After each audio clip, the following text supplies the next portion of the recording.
Indeks Internasional Ranjani NPM 110-21988, Prodi Hukum Ekonomi Syariah, Fakultas Syariah, Universitas Islam Bandung. Pada kesempatan kali ini saya akan mempresentasikan spesial saya dengan judul Perbandingan Hukum Positif dan Hukum Islam tentang penerapan pajak bagi perusahaan.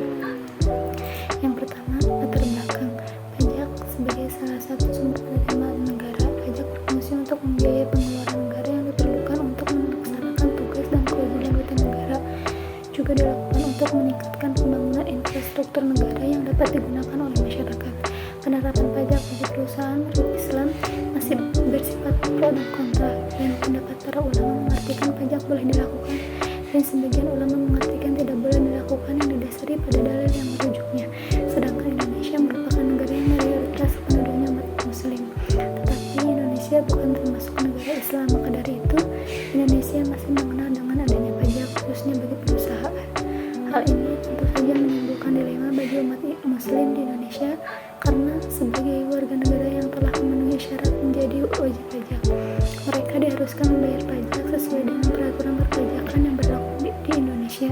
Sementara umat muslim belum mengetahui dengan jelas apakah perpajakan di Indonesia sudah sesuai dengan syariat Islam dan halal untuk dikerjakan, sehingga umat muslim tidak harus ragu dalam menjalankan dan membayar kewajiban pajak bagi warga negara Indonesia. Yang kedua adalah rumusan masalah bagaimana analisis konsep penerapan pajak bagi perusahaan berdasarkan hukum positif di Indonesia, dan bagaimana analisis konsep penerapan pajak bagi perusahaan berdasarkan hukum Islam di Indonesia. Urgensi dari penelitian ini yaitu agar penerapan pajak perusahaan ke depannya dapat lebih efektif serta adanya peningkatan kesadaran membayar pajak bagi perusahaan dan perusahaan dapat patuh secara sukarela dalam membayarnya. Selain itu, bagi masyarakat warga negara Indonesia dapat lebih pasti terkait hukum dalam membayar pajak tersebut. Metode penelitian yang saya gunakan yaitu jenis penelitian kualitatif, teknik analisis datanya menggunakan analisis konseptual, pendekatan penelitian yaitu yuridis normatif atau penelitian hukum doktrinal, sumber hukumnya data sekunder yang menggunakan bahan hukum primer, bahan hukum sekunder, dan bahan hukum tersier.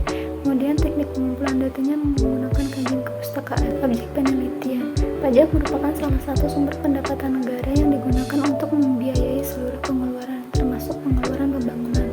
Maka pajak sangat berperan penting dalam kehidupan bernegara, khususnya dalam pelaksanaan pembangunan.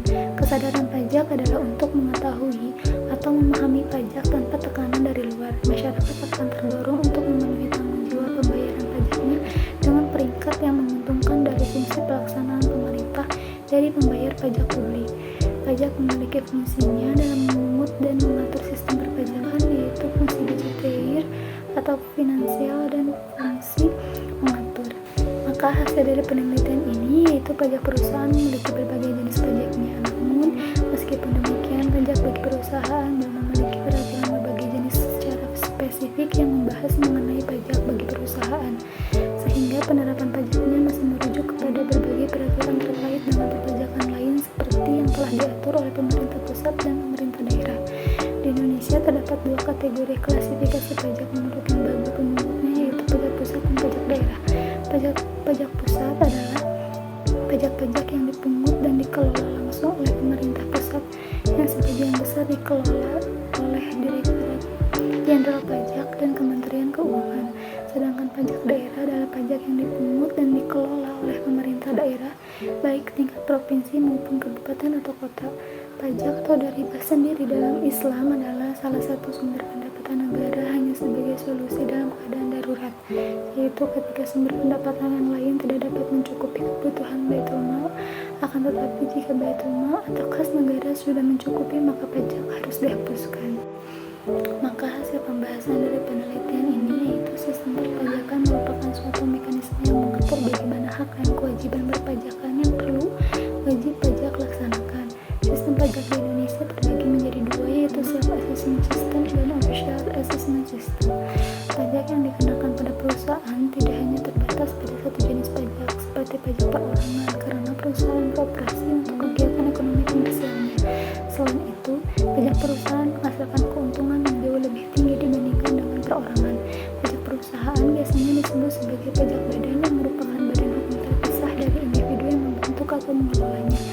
Pajak ini dikenakan atas keuntungan atau pendapatan perusahaan, sedangkan pajak perorangan adalah pajak yang dikenakan pada individu atas penghasilan yang mereka peroleh dari pekerjaan, bisnis, dan sumber penghasilan lainnya.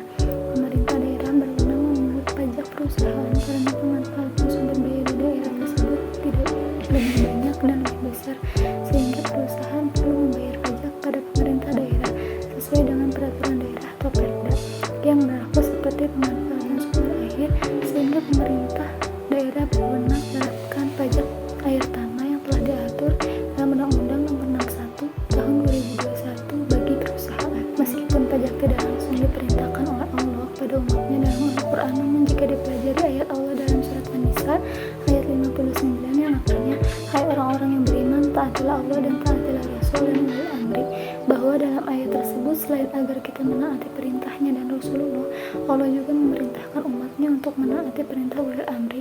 Dalam hal ini adalah pemerintah yang memimpin dalam suatu negara. Pajak merupakan perintah yang berasal dari pemerintah, sehingga secara tidak langsung Allah juga memerintahkan umat muslim membayar pajak lewat perintahnya untuk mengikuti perintah ulil amri. Peneliti menganalisa pendapat ulama yang membolehkan pajak, maka pajak juga menjadi kewajiban umat Islam karena faktanya pemerintah membutuhkan pendapatan tambahan selain zakat dan sedekah untuk menutupi berbagai pengeluaran dan kebutuhan negara. Jika kebutuhan tersebut tidak terpenuhi, maka akan menimbulkan kemadharatan. Oleh karena itu, mencegah kemadharatan merupakan kewajiban bagi umat muslim.